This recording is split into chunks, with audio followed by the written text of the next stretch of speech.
Okay, good morning, students. So we are again on our module on ultraviolet spectroscopy, right? So that day we have done Woodward rule. Just to summarize in 5 minutes, we were doing applications of Woodward rule in structural elucidation of organic compounds. So that day we have done our dyeing system. This is an introduction, how who has given these rules, how they were modified. So we have done for the conjugated dienes. I told you what is conjugated diene, what are the simple dienes, and what is a Woodward's rule for the same. So parent and these dienes are either homoannular or heteroannular, as we have discussed is already. Then what are the endocyclic bonds, what are the exocyclic bonds, already we have done it.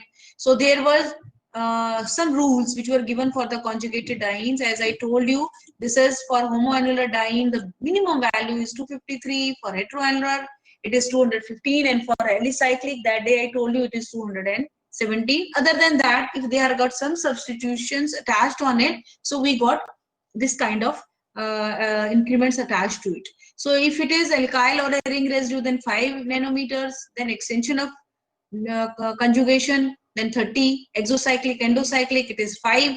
Then some oxochromes like OR, CL, BR, as you can see, 6 nanometers, 5 nanometers, 5 nanometers, and then we calculated few examples. Like this was one system where we found that base value is 215, ring residues are 1, 2, and 3. So 3 into 5 is 15. Then exocyclic nature, so 5, and total it's a lambda max. So a very slight difference will be there in this observed value and calculated values. It may be some 2 or 3 nanometers more or less. Sometimes it happens, but most of the time it is observed, so it is correct one.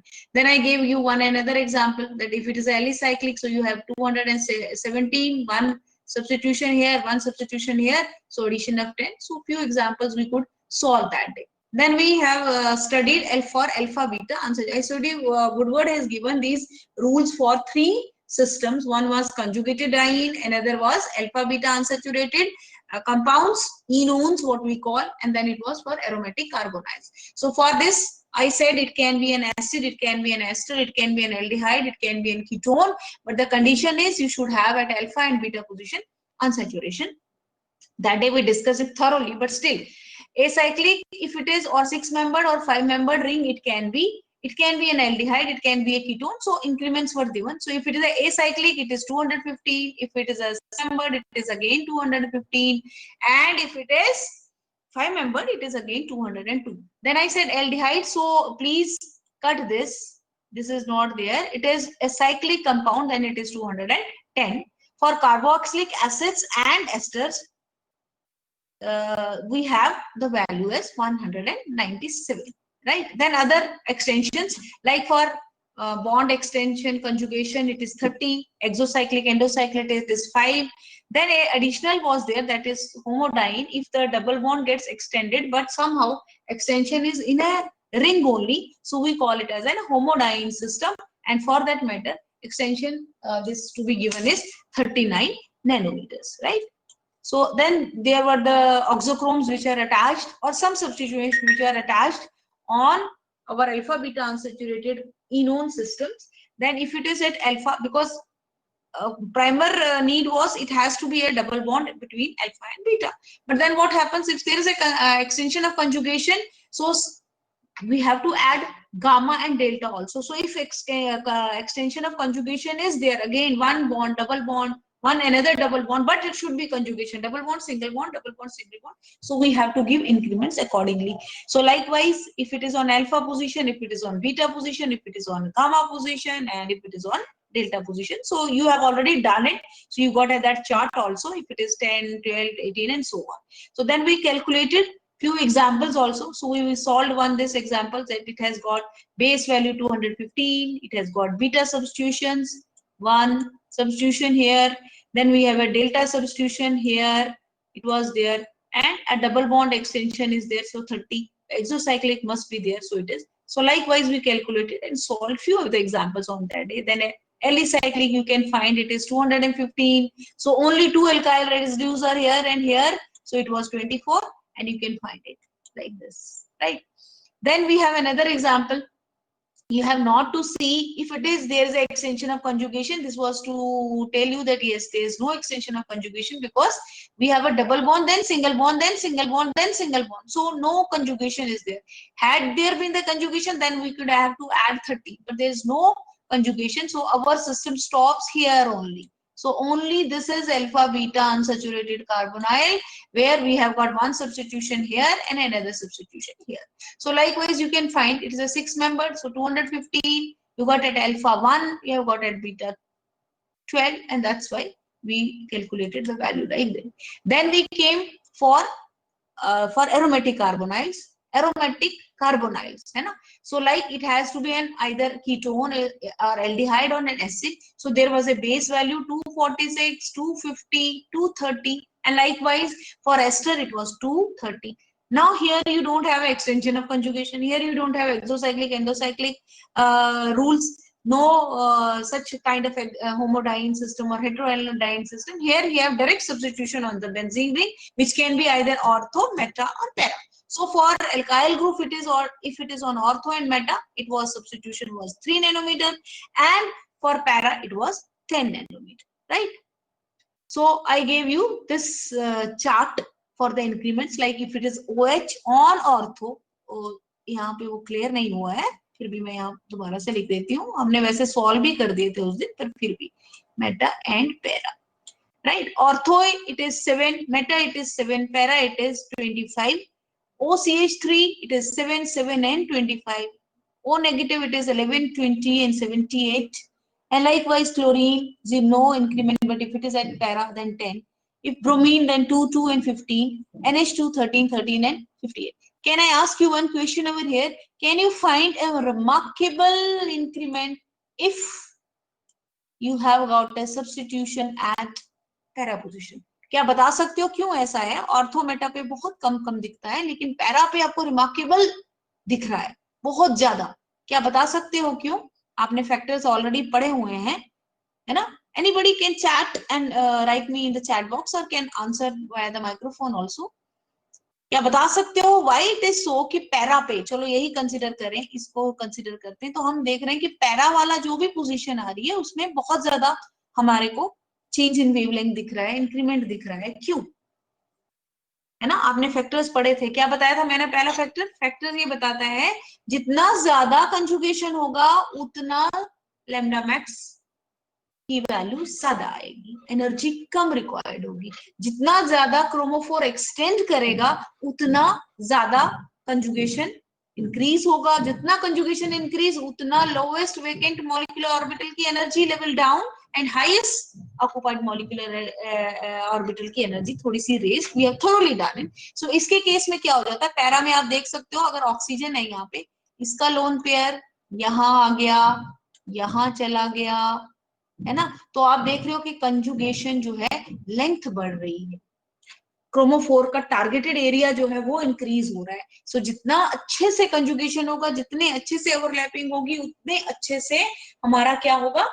Come energy required होगी for this. That is why para पे जितनी भी हम substitutions देख रहे हैं, ortho पे थोड़ा सा कम वैल्यू देगा, मेटा पे और उससे कम देगा, लेकिन पैरा में बहुत ज्यादा वैल्यू आती है बेसोक्रोमिक शिफ्ट में, तो कम एनर्जी से होता है. So that day we have solved few examples also. जैसे कि ये किया था हमने, मैं रिपीट किया अभी तो ये वाला टॉपिक अगेन थोड़ा सा आपको समराइज करने में, जब तक आप इसमें आ जाओगे. तो ये ऑर्थो है, नहीं कोई सब्स्टिट्यूशन. ये मेटा है, ये पैरा है. तो मैंने देखा मेटा में 8 था हाइड्रोक्सी ग्रुप, तो 7, पैरा पे आया तो 25. सो लाइकवाइज हमारे पास ये वैल्यू चली आई. ठीक है? ऐसे ही एक और एग्जांपल दिया था हमने ये बताने के लिए कि ये रिंग रेजिड्यू भी इसमें जुड़ सकता है. हमारा ये है कार्बोनाइल. हमारा सिस्टम कौन सा है? ये हमारा सिस्टम है. पहले मैं इसको एक बार फिर से रब कर दूं. हमारा सिस्टम ये है, ये this is our aromatic carbonyl. सोचो ये वाली पार्ट इसमें नहीं जुड़ी हुई है, तो ये क्या होगा? ये वाला जो पार्ट होगा तो CH3 होगा, है ना? तो ये CH3 है, तो ये क्या है? Benzene ring. इस पे पैरा पे OCH3 है, लेकिन इस पोजीशन पे जहां स्टार्ट हो रहा है वहां पे COCH3 है. अब यहाँ पे COCH3 की जगह रिंग से जुड़ा है, तो इसीलिए हम इसको भी एल्काइल सब्स्टिट्यूशन ही कंसिडर करेंगे, है ना। तो तब ये दिखाने के लिए था कि ये हमारा स्टार्टिंग पॉइंट है, इसके बगल वाला ऑर्थो होता है, ये भी ऑर्थो होता है, ये मेटा होगा, ये भी मेटा होगा और ये पैरा होगा। तो हमारे पास क्या मेटा पे कोई ऑर्थो पे सब्स्टिट्यूशन है? यहाँ तो नहीं है, लेकिन इधर से तो ये पूरे का पूरा सोचो एल्काइल ग्रुप है, तो जुड़ा हुआ है, तो हमने इसमें 3 का इंक्रीमेंट कर दिया और ये पैरा पोजीशन पे, तो likewise we have done it, right. So ये वुडवर्ड फाइजर ने रूल दिए थे for calculation of lambda max. अब कहानी कब थोड़ी सी हुई गड़बड़, जब हमने देखा जो पॉलीइन्स है, जब हम पॉलीइन्स की बात करते हैं, हमने कंजुगेटेड डाइइन में तो उसने ठीक से किया, लेकिन मैंने आपको क्या बताया था ड्यूरिंग दैट पीरियड कि ये हमारा एक्सटेंड कर गया, ये हमारा एक्सटेंड कर गया, है ना। तो क्या हुआ, double bond single bond double bond, sorry यहाँ नहीं है ये, तो ये क्या हुआ, double bond single bond double bond single bond double bond, तो ये कंजुगेशन एक्सटेंशन है, तो 30 का नैनोमीटर। फिर सपोज एक और आ गया तो 4 हो गए, फिर सपोज एक और आ गया तो 5 हो गए, तो ये तो हर एक का 30 नैनोमीटर का कंजुगेशन है, लेकिन ये रूल यहाँ पर फेल हो गया। तब वुडवर्ड फाइजर रूल के अकॉर्डिंगली जो वैल्यू आनी चाहिए then it goes to the visible region, लेकिन ऐसा होता नहीं है, ऐसा नहीं आया। तो वुडवर्ड रूल का जो कंजुगेटेड डाइनिंग का सिस्टम है, जिसमें उसने रूल बताया कि extension of conjugation by 30 by 30 by 30 by 30 आपको देना, जितना डबल बॉन्ड डाल बढ़ता जाएगा कंजुगेशन में उतना आपने इंक्रीमेंट 30 का देना है। लेकिन when it is more than 4 तो ये रूल गड़बड़ हो गई। तो एक एग्जाम्पल है आपके पास, बीटा कैरोटीन होता है, कैरेट्स खाए हैं ना आपने, कैरेट्स कौन से कलर के होते हैं, ऑरेंज कलर के, है ना। और ऑरेंज कलर के होने से क्यों होते हैं वो ऑरेंज कलर के, क्योंकि उसमें बीटा कैरोटीन होता है, और बीटा कैरोटीन में क्या होता है, एक आयनोन रिंग होती है, उसके अलावा 11 डबल बॉन्ड्स होते हैं इन कंजुगेशन। अब सोचो, एक आयनोन रिंग और एक 11 डबल बॉन्ड्स इन कंजुगेशन, इसको करते चले कर आगे मैंने एग्जांपल सॉल्व भी किया है, 11 डबल बॉन्ड्स, तो मिनिमम वैल्यू तो 217 है और 11 डबल बॉन्ड्स हैं उसमें। जब 11 डबल बॉन्ड्स होंगे तो क्या होगा, हर एक का अगर मैं 30 का इंक्रीमेंट दूंगी तो 330 तो वही हो गया, 11 डबल बॉन्ड्स है ना, 330 वही हो गया, प्लस 2 बीटा आयनोन रिंग्स है, उसका भी डबल बॉन्ड, उसके ऊपर भी सब्स्टिट्यूशन, तो वैल्यू ऊपर चली गई। तो तब ऑब्जर्वेशन देखी कि ये रूल वहां पर नहीं यूज होता, राइट, ये यूज वहां पर फेल हो जाता है, मतलब इसकी टैली नहीं करती है ऑब्जर्व्ड और कैलकुलेटेड वैल्यूज में। तो क्या किया, फिजर कोहान का एक रूल आया, ये क्या बताता है कि सब जगह ये यूज नहीं कर सकते हैं वुडवर्ड फिजर का, लेकिन जब हमारे पास conjugated double bonds more than 4 हो तो वुडवर्ड का रूल नहीं लगता है, फिजर कोहान का रूल अप्लाई हुआ, ठीक है। अब ये पहले ध्यान से इसको देखो क्या रूल है, ये कहता है लेमडा मैक्स है, ध्यान से 114 मोर देन 4 में, कंजुगेटेड डाइन्स में मोर देन 4 में, तब भी अल्फा बीटा अनसैचुरेटेड की बात नहीं है, it is for conjugated double bonds, ये भी ध्यान रखना है।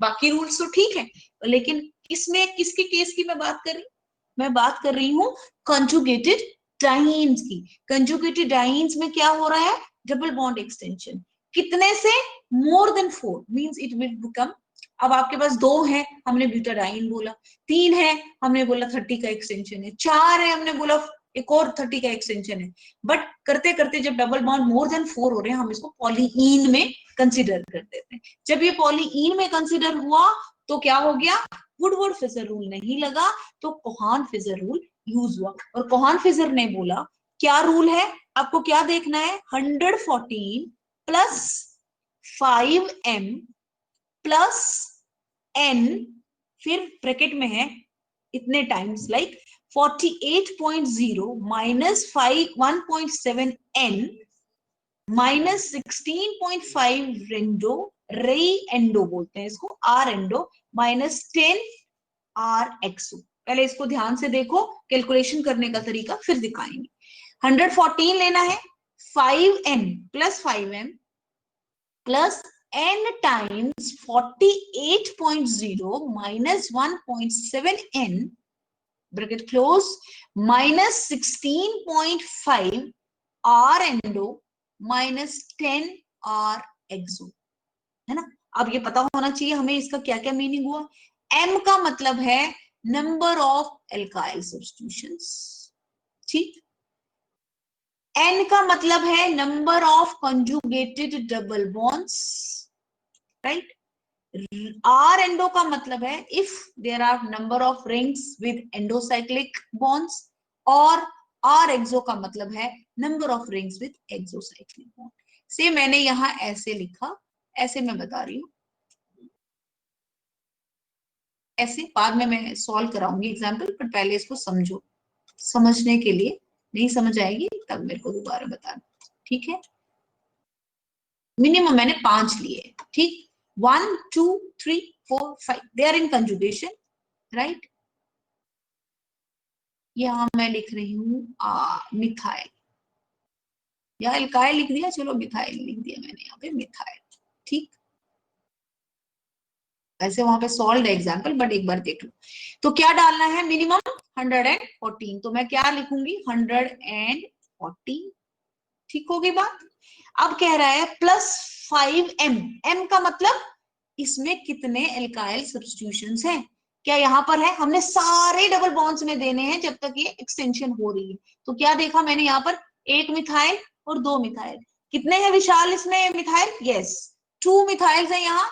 ये वाला भी चलो कंसीडर कर लेते हैं, इसको भी मैंने ऐसे बना दिया था, सो 3, तो क्या बोलूंगी मैं 3, ये भी है बेटा, ये तो 2 तो ये हो गए और 1 ये हो गया, राइट। तो क्या करेंगे 114 प्लस 5 इंटू 3, राइट। होगी बात, क्लियर हो गई।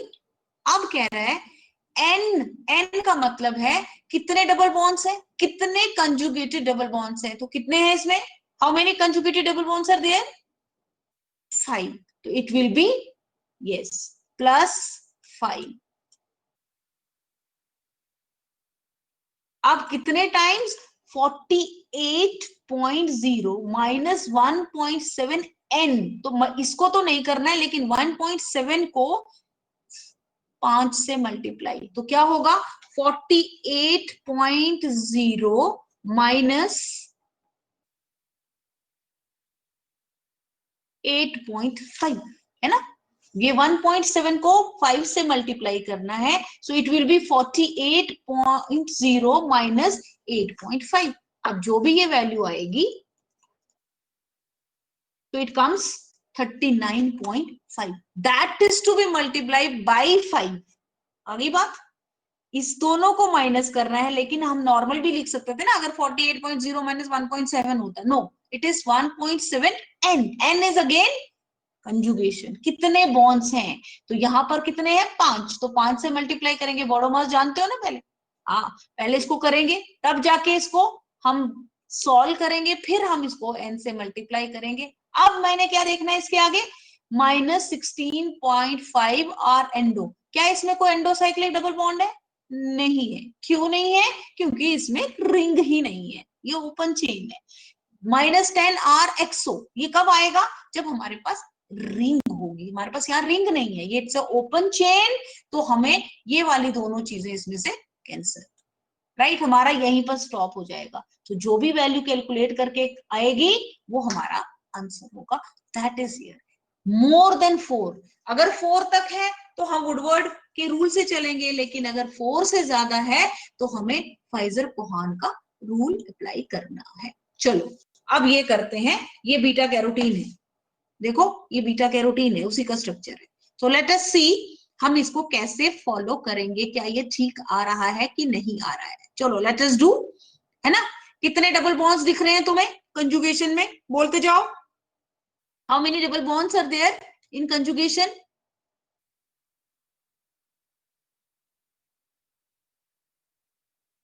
you try to solve it, try to solve it, how many double bonds in conjugation, चलो मैं बोलती जा रही हूं, दिस इज 1, कंजुगेशन का ध्यान रखना है, ऐसा ना हो कि बीच में कंजुगेशन ब्रेक हो गई, it has to be double bond single bond double bond single bond double bond single bond single bond double bond, ऐसे करके, ये नहीं हो कि बीच में कहीं पर 2 सिंगल बॉन्ड्स आ गए, हमारा वहीं पर स्टॉप हो जाएगा।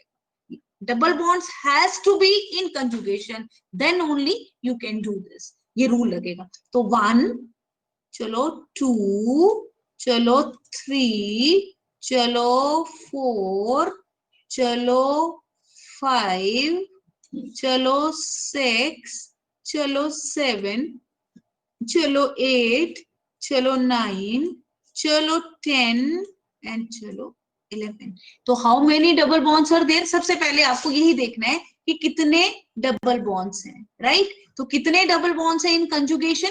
यहाँ पे सबसे पहले, यहाँ लिखा नहीं है, बट सबसे पहले आपको यही कैलकुलेट करना चाहिए, number of conjugated is must, number of double bond नहीं कहना है, it is conjugated double bonds, and how many it is found to be 11। कितने आ रहे हैं जी? 11। सबसे पहले ये पता कर दिया। अब हमने देखना है, इसको मैं रब कर रही हूँ इस वाले को, ठीक है ना, ये जो मैंने बना दिया था।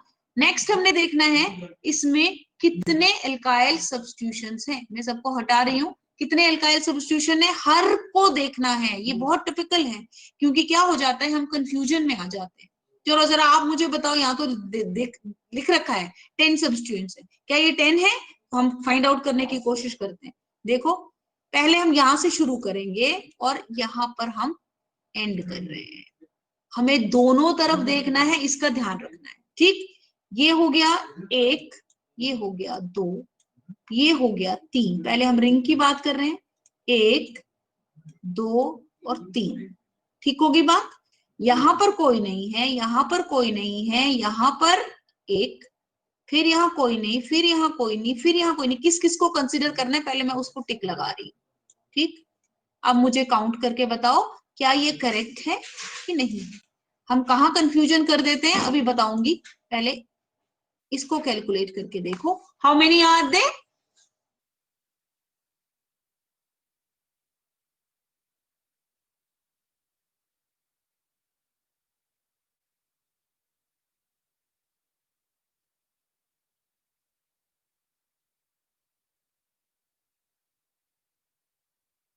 यस, काउंट करते रहो।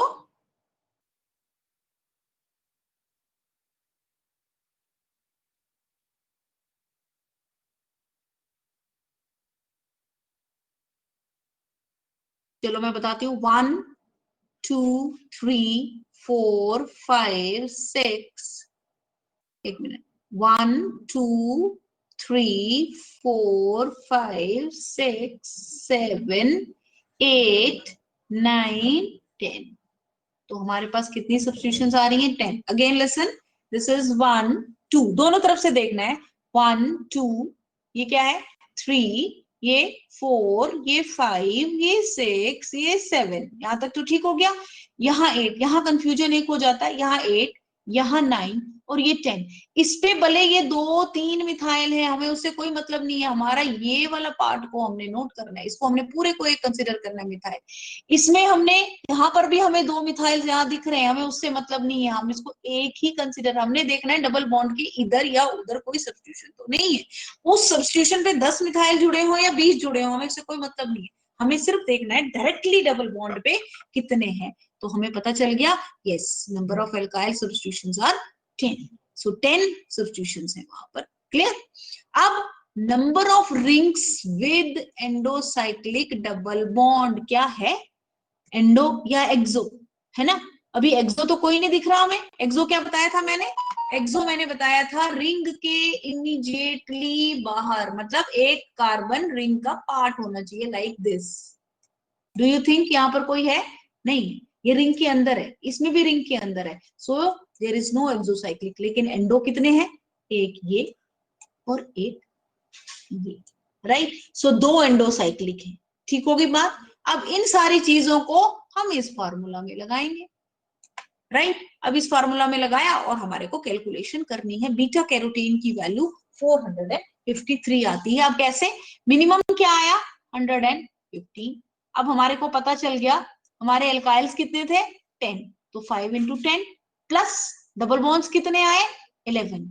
अब 48 माइनस 1.7 इंटू 11, तो बॉडोमर्स लगाना है, ये नहीं कि पहले माइनस किया और फिर 11 से मल्टीप्लाई किया। तो जब आप क्या करोगे 48 माइनस 1.7 इंटू 11, जैसे मैंने पीछे कैलकुलेट किया 8.5 आया, ऐसे ही 11 से करोगे तो जो भी वैल्यू आएगी न्यूमेरिकल आएगा उसको 48 से माइनस करोगे तो आई थिंक इट कम्स। हाँ बताओ जरा विशाल कितना आएगा? अभिषेक 48 minus 11 into 1.7 how much it is?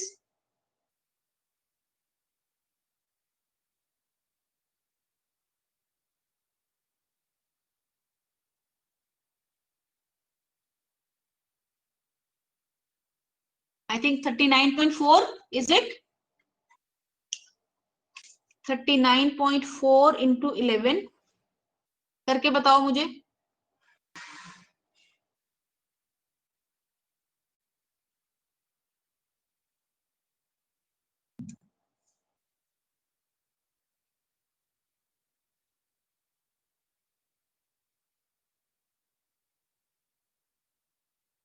Yes, how much it is? ये वैल्यू बताओ कितनी आएगी 11 को मल्टीप्लाई करने के बाद।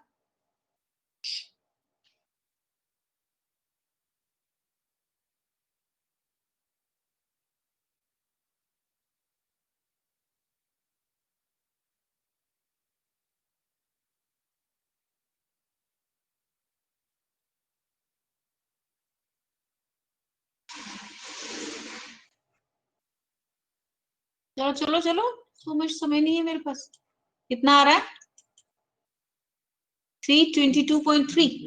ओके, मुझे तो लग रहा है it should come 39.4। This value कितनी आ रही है? 48 minus 1.7 29। Okay okay fine fine, ठीक है, ओके। फिर हो गया, फिर उसको 11 से मल्टीप्लाई किया so it comes 32.3। Okay right. अब 114 plus 50 plus 322 how much it is? 486 minus, अब आपको क्या करना है, ये एक्सोसाइक्लिक वाला ये करो। 16.5 इंटू 2 कितना हो जाएगा? 33। तो value will be 453.3।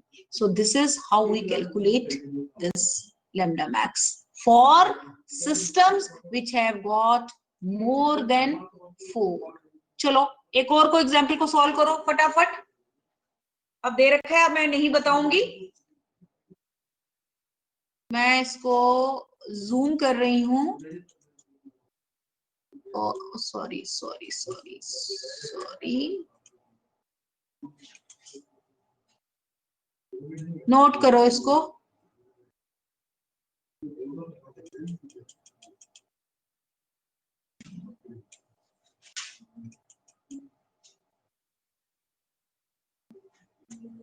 I don't want to show you calculations।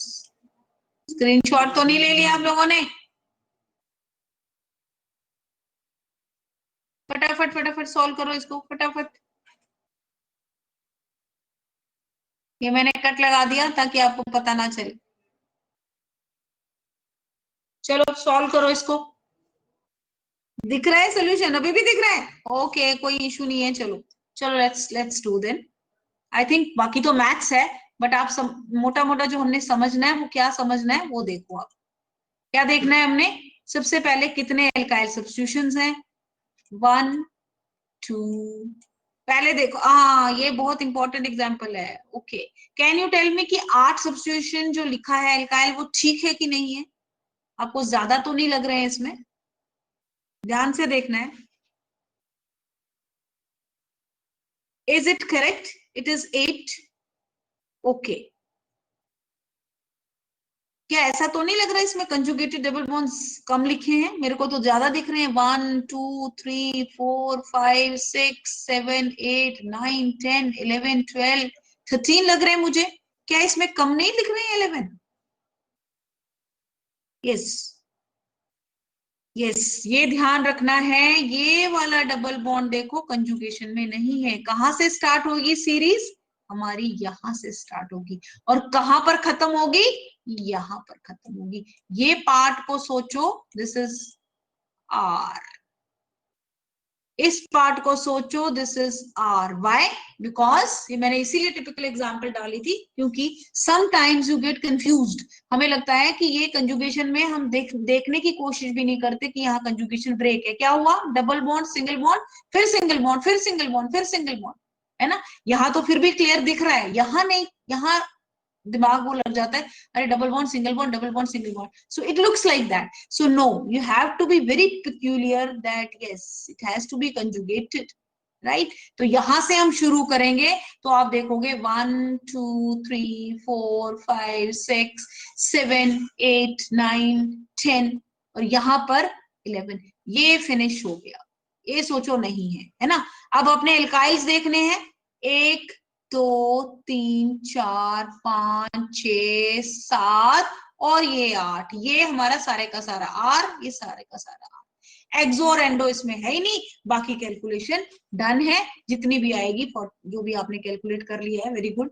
467 क्या 476। So this is how we go about, क्या जिसको बोलते हैं कॉहन-फाइजर रूल। ठीक, अब हमें सारी चीजें एक पॉइंट्स टू रिमेंबर है कि जब भी होगा we have to use this rule in case of both types of diene system are present, then one of the longer wavelength is designated as parent carbon। ये पूरे लेक्चर में मैं तुम्हें वो बता रही हूँ कि हमें हमेशा क्या देखना है, सबसे लंबी चेन को देखना है।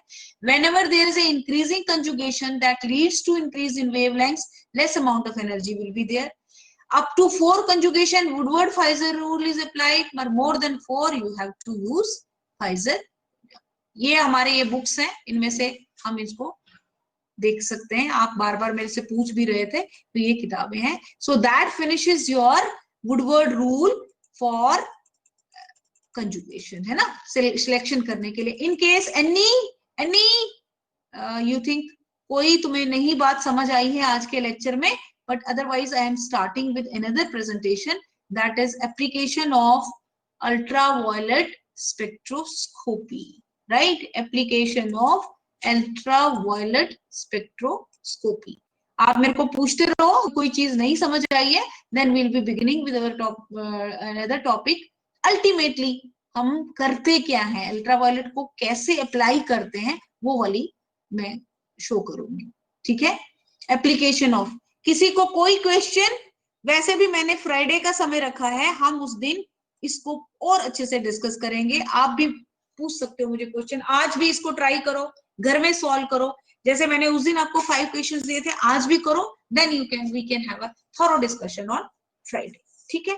तो let's begin our we will continue our ultraviolet spectroscopy, that is applications of ultraviolet spectroscopy। ठीक हो गई बात, हम एप्लीकेशंस करने जा रहे हैं। अभी आपने इतना समझ लिया कि हम क्या करते हैं when we irradiate UV molecule with ultraviolet light, its electrons gets excited, they go from ground state to excited state and then revert back and we get a signal। we can find two main, एक ध्यान रखना है, दो important चीजें जो UV हमें बताता है। वो क्या बताता है, हमारे कंपाउंड में क्या क्रोमोफोर है, हम उसी को आगे तोड़ तोड़ के डिफरेंट तरीके से इस्तेमाल करके पता करने की कोशिश करते हैं कि अल्ट्रावायलेट कैसे कैसे हम इस्तेमाल कर सकते हैं। बट दो जो मेजर चीजें हैं जो ये बताता है, वो ये बताता है हमें क्रोमोफोर किसी कंपाउंड में प्रेजेंट क्या है, दूसरा कंसंट्रेशन जो हमने बियर लिमिट लॉ। अब कंसंट्रेशन हमें कहां कहां रिक्वायर्ड है, क्या एसेस के लिए रिक्वायर्ड है, क्या ड्रग्स को एस्टिमेट करने के लिए रिक्वायर्ड है, जहां जहां भी अगर हमें किसी भी चीज का निकालना होगा कंसंट्रेशन, हम अल्ट्रावायलेट है। तो आप कह सकते हो अगर हमें ये चीज एक बेसिक चीज पता है, सपोज मैंने कहा ये गाजर है, इसमें पता कर दो बीटा कैरोटीन कितनी, तो बीटा कैरोटीन उस पर्टिकुलर पार्ट में कितनी है, पर्टिकुलर फ्रूट में, प्लांट में, किसी भी चीज में कितनी है ना, उसकी कंसंट्रेशन हम अल्ट्रावायलेट से निकाल सकते हैं अप्लाइंग बेयर लिमिट लॉ। तो मेजर जो चीजें, जो दो बड़ी बड़ी चीजें हैं, वो क्या है, हम कंसंट्रेशन फाइंड आउट कर सकते हैं और दूसरा क्रोमोफोर। अब क्रोमोफोर से हमें क्या पता चल सकता है, लैम्डा मैक्स हमें पता चल सकती है। लैम्डा मैक्स पता चलने से, क्रोमोफोर जानने से हमें स्ट्रक्चर इलुसिडेट करने में मदद मिल सकती है। क्या इसमें कंजुगेशन है, क्या इसमें कंजुगेशन नहीं है। सपोज हमारे कंपाउंड में वैल्यू आई 217, तो हम समझ सकते हैं okay this is only butadiene. ये ऐसा सिस्टम होगा जिसमें सिर्फ एक ही डबल बॉन्ड है। क्या मैं इसको बीटा कैरोटीन का स्ट्रक्चर फाइंड आउट कर सकती हूँ? मुझे एग्जैक्टली तो नहीं पता है स्ट्रक्चर क्या होगा, लेकिन इतना तो बता दूंगी कि इसमें मोर देन 4 डबल बॉन्ड्स है, बहुत ज्यादा कंजुगेशन है, एक्सटेंट ऑफ कंजुगेशन कितना है, and we can find it out. So major two applications of ultraviolet is, yes, one is qualitative, another is quantitative. Qualitative में आ गया कंसंट्रेशन, क्वांटिटेटिव में आ गया कंसंट्रेशन, और क्वालिटेटिव में आ गया आपका यस क्रोमोफोर। फिर हम उसी को अब डिवाइड कर करके छोटे छोटे पार्ट्स में बांट करके देखना चाहेंगे कैसे हम अल्ट्रावायलेट को पता कर सकते हैं। तो सबसे पहले जो है, हम किसी भी कंपाउंड की इम्प्योरिटी फाइंड आउट कर सकते हैं। कैसे फाइंड आउट कर सकते हैं, थोड़ा दिमाग लगाओ। सपोज मैंने कहा मेरे पास कंपाउंड ए है, I will record its UV and I am getting a very sharp band at 253। अब मैंने क्या किया, मेरे को नहीं पता ये प्योर है कि नहीं है, आई कांट से, बट मेरे को इतना पता है इसका लैम्डा मैक्स 253 आ रहा है। सो सेम वेरी मैंने इसी ए में बी का मिक्सचर डाल दिया, तो डू यू थिंक 253 में ही बैंड रहेगा, उसमें कुछ चेंज तो नहीं आएगी? yes, maybe that compound does not show absorption at 253 but it may show absorption at 230। उसमें जो भी कंपाउंड डाला उसके अंदर भी एक क्रोमोफोर है, तो वो 230 पे, तो मैं अगर दोनों का स्पेक्ट्रा कम एनालाइज करूंगी, कंपेयर करूंगी, तो I will find some additional peaks और एब्सेंस ऑफ पीक्स, तो I can find out yes my compound is not pure. So हम कह सकते हैं पहली जो की detection of impurity, UV absorption spectroscopy is one of the best method for determination of organ impurities in organic molecules. Additional peaks can be observed due to impurities in the sample and it can be compared with that of the standard raw material. By also measuring the absorbance at specific wavelength, impurities can be detected, right? अब इसको हम इलुसिडेट करते हैं कैसे।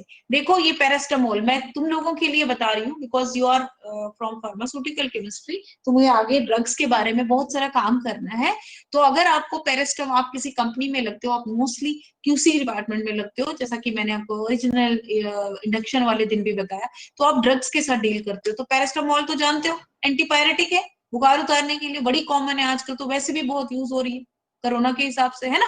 तो paracetamol में क्या पता जो आपकी थी वो सही है कि नहीं है, हम उसके लिए एसेस करते हैं। I told you in the beginning also, but anyway paracetamol मेरे पास स्टैंडर्ड है जो मैंने लैब में प्रिपेयर किया, देखा, और मुझे पता है, मैंने उसकी यूवी नोट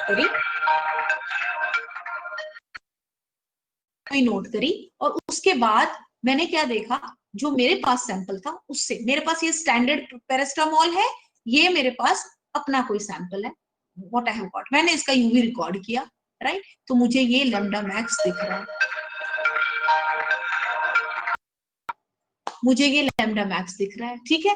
लेकिन अब मैंने जब अपना सैंपल लिया तो उसमें क्या हो रहा है, मुझे एडिशनल पीक्स भी दिख रही है। कुछ दिख रहा है, यहाँ तो नहीं है, यहाँ तक का स्पेक्ट्रा तो बिल्कुल सेम है, मगर यहाँ कुछ एडिशनल पीक्स आ रही हैं। इसका क्या मतलब होगा, पैरास्टामोल जो है वो इम्प्योरिटी के संग है। जो भी सैंपल मैंने एनालाइज करने की कोशिश की, दिस इज द स्टैंडर्ड, से स्टैंडर्ड का नाम मैंने ए किया और इम्प्योरिटीज के संग वाले को बी किया।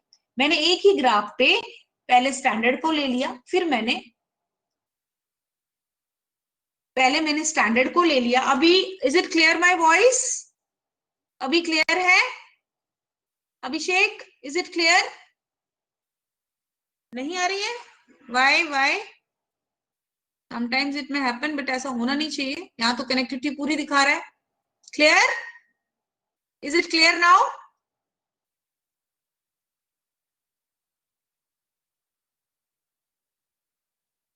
नहीं हो रही है?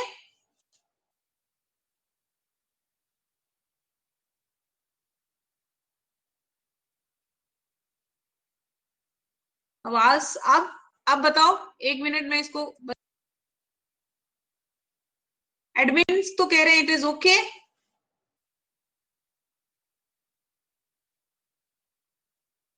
Okay okay okay, right. अब क्या किया मैंने ये सैंपल देखा ए और ये सैंपल देखा बी, ओके फाइन।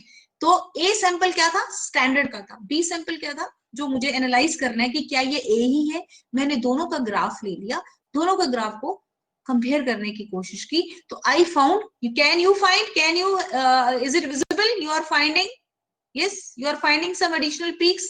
ये स्टैंडर्ड था और यहां मेरे को पीक्स नजर आ रही है, तो हम कह सकते हैं yes our sample is impure. जो भी सैंपल को हम एनालाइज कर रहे थे वो impure. Second very application is structural elucidation of organic compounds. A complete structural elucidation by using ultraviolet, it is not possible, but yes, it is useful in obtaining such kind of a some kind of a knowledge कि क्या इसमें saturation है, unsaturation है, chromophore है. You already know UV basic principle. What is a particular thing? What is responsible for electronic excitation? It is chromophore, and chromophore is either double bond or double bond in conjugation with double bond, or you have non-bonding electrons like oxygen, chlorine, sulfur, wherever there is a non-bonding electron with double bond. So if such kind of groups are present, say heteroatom we can call it, if such kind of groups are present, we can identify.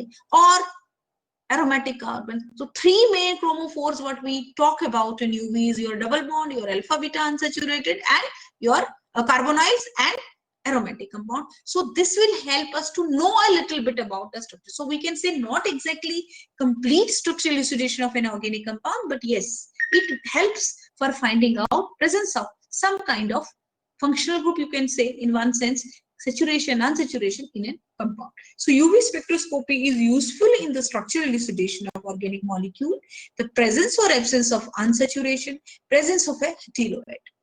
From the location of the peaks and combination of peaks, it can be concluded whether compound is a saturated or unsaturated, heteroatoms, etc., etc.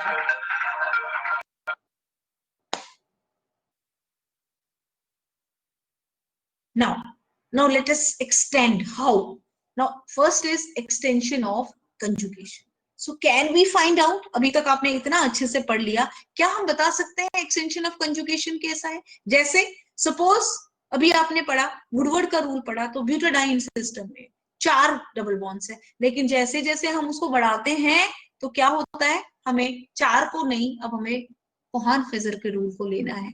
तो हम कितना extension है हमें पता है minimum. Suppose मैंने आपको 2 alkenes दिए है ना, एक ब्यूटाडाइन दिया, एक में सेम ब्यूटाडाइन है लेकिन उसके साथ एक डबल बॉन्ड एक्स्ट्रा है, तो can you find out extension of conjugation? Yes, इसकी वैल्यू 217 लेकिन इसकी 237, सेम कंपाउंड्स है, just I need to find out how many double bonds are extended, same kind of a compound, it is a butadiene, it is also a butadiene but it has got one double bond extended, तो we can find extent of conjugation.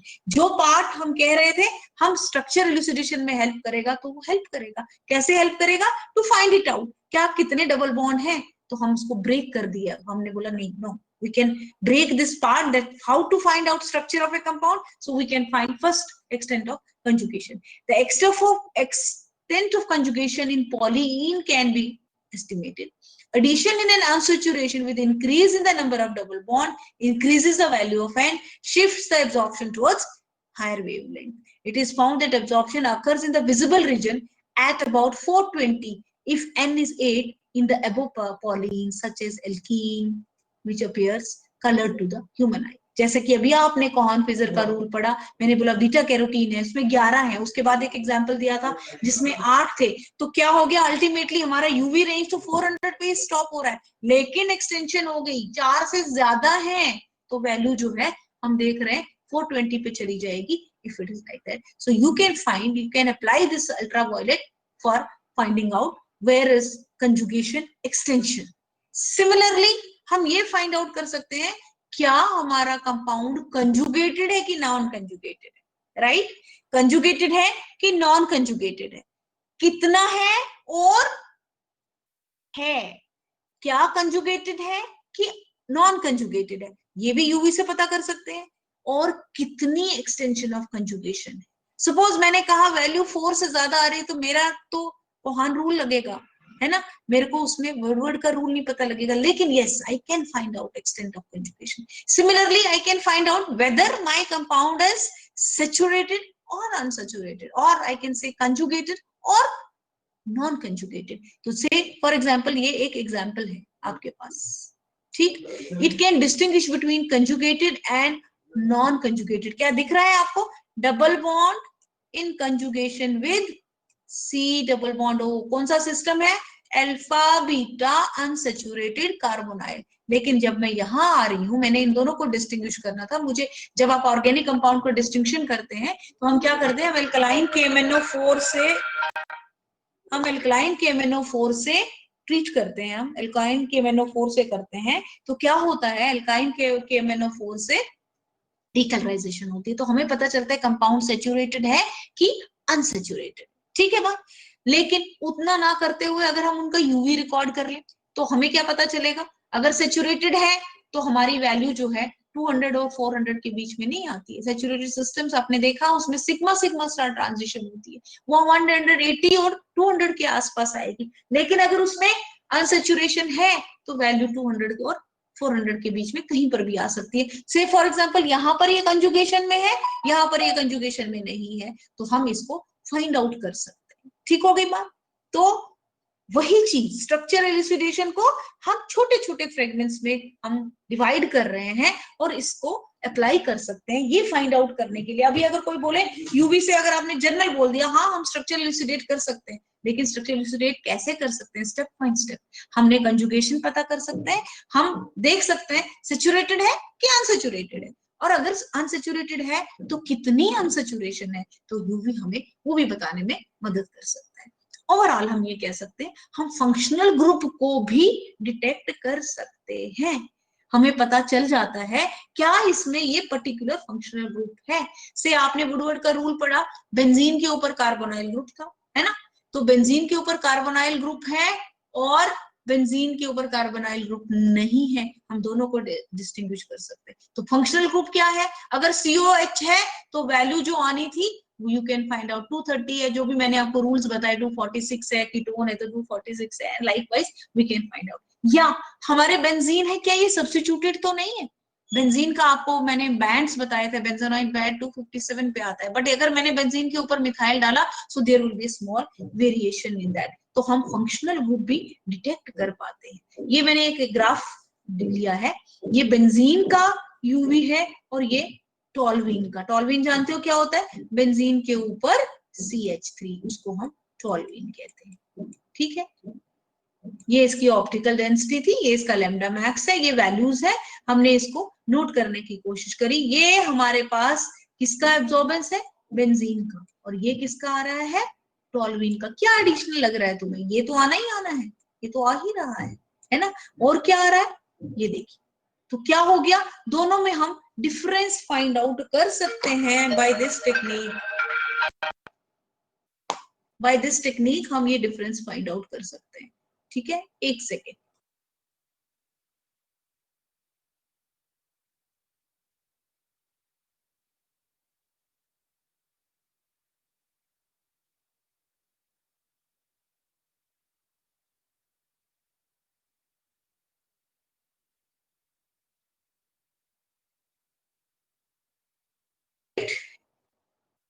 Okay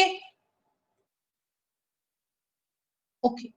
next is examination of polynuclear hydrocarbon. ये clear हो गया आपको पीछे, right. तो examination of polynuclear hydrocarbon भी हम पता कर सकते हैं. पॉलीन्यूक्लियर हाइड्रोकार्बन क्या होता है?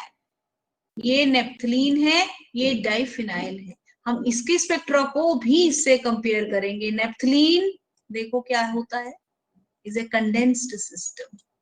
नेप्थलीन में 2 benzene nucleus are there, right. दोनों फ्यूज्ड हैं, दैट इज ए नेप्थलीन. लेकिन diphenyl is they are not fuse, उनका कोई भी एटम कॉमन नहीं है.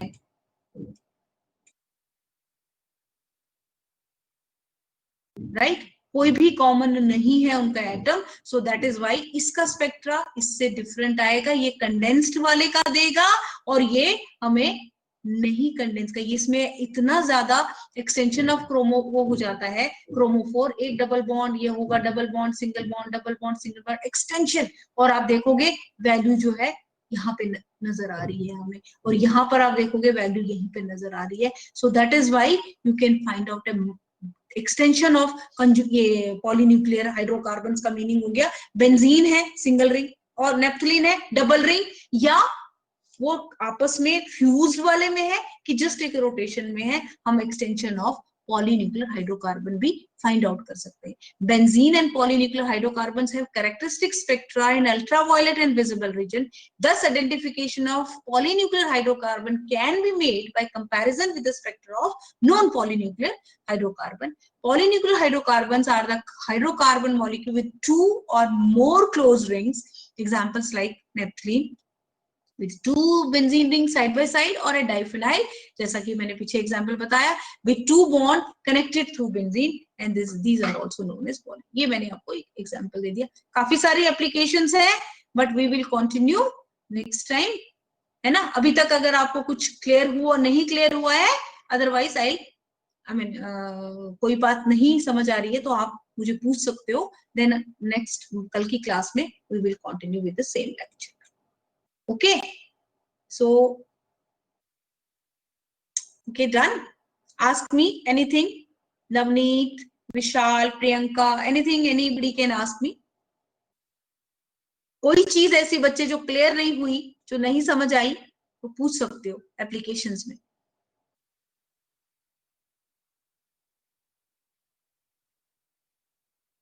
कल हम जब स्टार्ट करेंगे I again switch from the beginning so that आपको थोड़ा वाइंड अप भी हो जाएगा, समराइज भी हो जाएगा. But I hope you are getting to it what I mean to say. Okay, fine, fine बेटा, ठीक है, ठीक है. आपको फास्ट लग रहा है, मैं थोड़ा स्लो करती हूँ. ओके ओके, ठीक है. और कोई क्वेश्चन?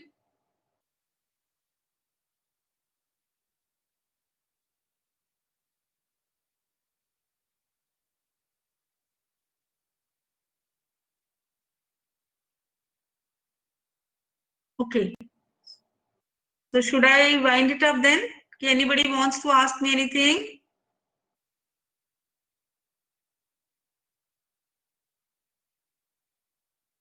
Okay.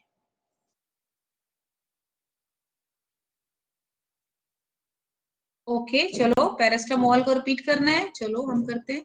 ये देखो बेटा, ये पैरास्टामोल है, राइट. ये पैरास्टामोल है, ठीक. ये पैरास्टामोल का स्टैंडर्ड है. ध्यान से देखो, पैरास्टामोल कंपाउंड क्या होता है, पैरा अमाइनोफिनोल. मुझे मालूम है आपके लिए थोड़ा केमिस्ट्री टफ है, आई अंडरस्टैंड, बट बेटा अब आप पीजी में आए हो तो थोड़ी बहुत मेहनत आपको करनी पड़ेगी, है ना. ऐसे नहीं चलेगा. ये होता है फिनॉल. फिनॉल के पैरा पोजीशन पे होता है अमाइनो NH2. उस NH में COCH3, तो बोलते हैं पैरासिटामोल. ये इसका कॉमन नेम है, वैसे है ये N-एसिटाइल फिनॉल. ये पैरा पोजीशन में अमीन ग्रुप है, उस पे COCH3 जुड़ा है, तो इसका नाम है पैरासिटामोल. ये जो हम समझाने की अभी मैं कोशिश कर रही हूँ वो है एप्लीकेशंस ऑफ अल्ट्रावायलेट. कहाँ कहाँ हम अल्ट्रावायलेट को इस्तेमाल कर सकते हैं. तो बोला हम इम्प्योरिटी फाइंड आउट कर सकते हैं. हमें पता है पैरास्टामोल एक स्टैंडर्ड ड्रग है, मैंने उसका यूवी रिकॉर्ड करा है, तो ये तुम्हें दिख रहा है जो भी है, ये इस जगह पे इसकी लैम्डा मैक्स की वैल्यू आ रही है, राइट. ये यहाँ पे आ रही है स्टैंडर्ड की. अब मैंने क्या करा, इसके अंदर ये मेरे पास स्टैंडर्ड का रिकॉर्डेड है, मुझे पता है ये यहीं पर वैल्यू शो करना चाहिए, उसके अलावा इसका कहीं पर भी लैम्डा मैक्स नहीं आएगा. अब मेरे को सैंपल मिला, वो सैंपल प्योर है कि नहीं मुझे नहीं पता, मैंने उसका यूवी स्पेक्ट्रा रिकॉर्ड करा सेम तरीके से जैसा स्टैंडर्ड का है. तो मैंने क्या देखा, उन दोनों को मैंने कंपेयर किया. जब मैं कंपेयर कर रही हूँ दोनों को, तो मुझे दिखा यहाँ पे कुछ एडिशनल पीक्स आ रही हैं. इसका मतलब है पैरास्टामोल में कुछ एक्स्ट्रा चीज है, मे बी कोई एक कंपाउंड होगा, मे बी कोई ऐसी चीज होगी, वो उसको इफेक्ट कर रही है या नहीं कर रही है वो बात की बात है, बट उसमें कुछ ऐसी चीज है जो खाली पैरास्टामोल नहीं है. हो सकता है उसमें थोड़ा सैलिसिलिक एसिड पड़ा हो सकता है उसमें मिथाइल सैलिसिलेट पड़ा हो, कोई भी एक कंपाउंड के अंदर दूसरा प्रेजेंट होगा जिसकी हमें एडिशनल पीक्स आ रही है। तो हम कह सकते हैं, आपने मुझे सैंपल दिया, आपने एनालिसिस करी, आपने देखा नहीं भाई मेरे पास तो स्टैंडर्ड में कह रहा है कि आपको ये 3000 पे ही आनी चाहिए, पे पीक आनी चाहिए लैम्डा मैक्स की, ये उसमें है सेंटीमीटर इनवर्स में, कंफ्यूज मत होना कि नैनोमीटर्स है, ये 3000 सेंटीमीटर इनवर्स पे पीक आ रही है ना, हमें तो यही आनी चाहिए। तो ये जो है ये डिफरेंट बैंड्स है, ये हमारे रिक्वायर्ड के लिए नहीं, हमारे रिक्वायर्ड वाले बैंड ये थे, लेकिन कुछ और भी दिखने लगा हमें 400 के आसपास। ठीक है, तो क्या देखा, दोनों को जब हमने कंपेयर किया बोला नहीं अब पीक नहीं आ रही है ना, ये पीक इसमें अगर तो आई एग्जैक्टली सेम आई तो मतलब है हमारा पैरास्टामोल प्योर है, वो एग्जैक्टली सेम नहीं आई, उसमें कुछ एडिशनल पीक्स भी दिख रही हैं और बहुत ज्यादा थिक सी लाइन से दिख रही हैं, तो हमें पता चल गया कि हमारे सैंपल में impurity. Clear, is it clear Vishal? Now हमें इम्प्योरिटीज जाननी है तो क्या करना है, एक ही में दोनों को रिकॉर्ड कर लिया या स्टैंडर्ड से कंपेयर कर लिया, तो हमें वो हो जाएगा, पता चल जाएगा हमारे सैंपल में पैरास्टामोल में कोई, अब मैं खाली पैरास्टामोल की बात नहीं करी, मैं किसी भी कंपाउंड की बात करूंगी तो हमें पता हो जाएगा। ठीक हो गया, इज इट क्लियर? ओके बेटा, thank you, so I and it up now.